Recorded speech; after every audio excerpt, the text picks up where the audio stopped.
Olá, estudantes da educação de jovens e adultos. Tudo bem com vocês? Eu estou aqui de volta, professor Armando Pérez, para mais uma aula de Geografia e Sustentabilidade. Bom, hoje será a nossa última aula sobre o tema que nós viemos trabalhando ao longo dessas últimas semanas, que é globalização. Então, se você está pegando a aula agora, volta lá, assiste a aula 1 e a aula 2, para a gente continuar a entender direitinho essa aula 3, beleza? Então, começando a nossa aula de hoje, eu trago uma pergunta a você. Quem é esse rapaz aí que está na sua tela? Você já viu esse rostinho aí, né? Olha aí, chegou na tela para vocês. Esse camarada aí, né, ele foi muito importante, tá? Foi porque, infelizmente, ele já não está entre nós, né? Mas ele foi muito importante para os estudos. E ainda assim está, né? Porque a gente está estudando ele, é porque ele está aqui com a gente.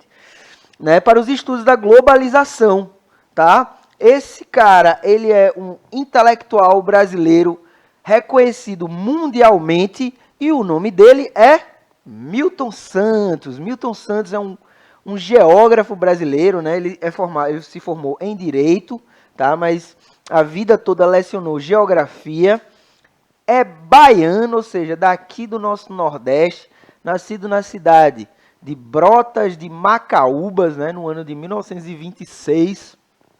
Saiu do Brasil durante o governo militar, né, e lecionou como professor convidado em diferentes países, né, tanto países aí desenvolvidos, né, quanto países não tão desenvolvidos, né, como Venezuela, Tanzânia.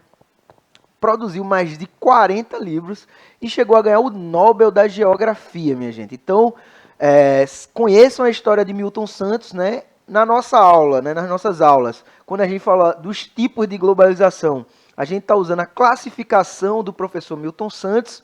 Então, por isso, eu achei interessante trazer aí essa figura, né, que, agora vocês sabem, é muito importante, né, é um orgulho aí na geografia brasileira, né, em relação ao mundo, estudado no mundo inteiro. Beleza? Então, a gente viu que a globalização, ela é dividida em 3 partes, digamos assim. A globalização, né, que fala do mundo enquanto fábula, ou seja, aquela ideia de que a tecnologia ela vai resolver todos os problemas, que ela só traz coisas boas, né, de que o mundo vai virar aí um paraíso na Terra com a chegada da globalização. Todo mundo vai se conectar e vai ser tudo bom, tá? Então esse é o mundo enquanto fábula. O segundo momento vai ser o que a gente viu na aula passada, que é o mundo enquanto perversidade, que, pessoal, traz a ideia de que com essa globalização, ou seja, o aumento dos fluxos mundiais, algumas coisas não tão boas acontecem, né? Por exemplo, a gente vai ter um grande impacto ambiental a nível global, né? Então a gente tem as ilhas de lixo, por exemplo. Nós temos aí a transferência de lixo tecnológico, que foi o exemplo que eu dei na aula passada, dos países desenvolvidos para os países subdesenvolvidos, tá? Então, o mundo, enquanto perversidade, mostra justamente o lado ruim, né, desse processo de globalização. E hoje a gente vai falar sobre o terceiro momento, né, segundo o professor Milton Santos, que é uma outra globalização. O que é essa outra globalização? É justamente uma nova possibilidade através dos recursos técnicos que nós desenvolvemos, né, ao longo das últimas décadas. Né? A globalização ela vai se iniciar aproximadamente a partir dos anos 70, tá? Com essa difusão rápida de informação, a internet, os computadores. Tá? Então, esse processo ele conseguiu trazer inovações que são muito importantes para a sociedade.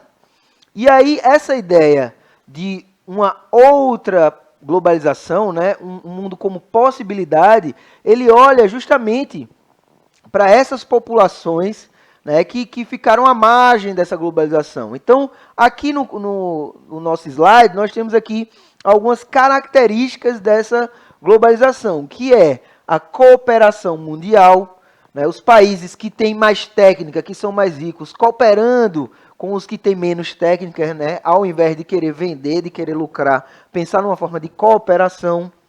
A cultura popular, e aí está entre aspas aí, equipada, né? Então, das populações que estão à margem, né, culturalmente falando, dos países que são subdesenvolvidos, poder utilizar desses equipamentos justamente para manter a sua cultura viva, para mostrar a sua riqueza cultural e assim fazer com que ela perpetue-se, né, com que ela se propague, seja conhecida. A mistura de filosofias e a sociodiversidade, né, que tem a ver aí justamente com a gente fugir da homogeneização que a globalização, o mercado global, né, e essa lógica de consumo, de uso da mídia podem trazer, beleza?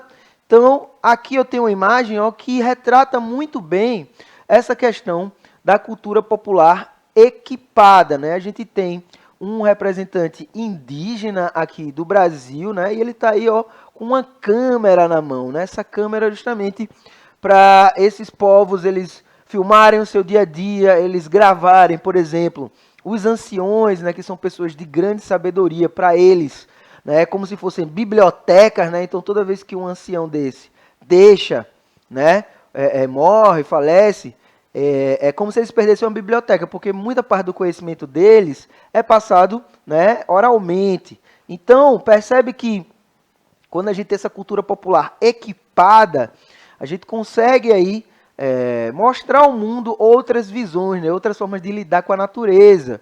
Por exemplo, né, algo que é muito importante e trabalhado atualmente é o bem viver, né, que é baseado nos conhecimentos tradicionais dos povos das Cordilheiras dos Andes, né? Nova forma de viver que está chegando aí agora para as culturas ocidentais, beleza? Então, aqui, ó, como tarefinha de casa, eu vou trazer para vocês aí uma questão que é um fechamento, tá, dessas 3 aulas. Então, caso você não consiga responder, vai lá, assiste as outras aulas para poder responder essa questão aí. Que diz o seguinte, ó, para responder no caderno, tá? E é bem simples. O que significa globalização? Essa é a pergunta, tá? Então responda aí no teu caderno, conversa com os colegas de sala, tira dúvida com a professora ou professor, beleza? E como eu disse, vai lá na nossa aula do YouTube, no aplicativo, curte e compartilha. Eu estou aqui também com Vitória, né, que fez a interpretação nas Libras, para as Libras. Me despeço de vocês agora. Uma boa semana até o futuro. Tchau, tchau.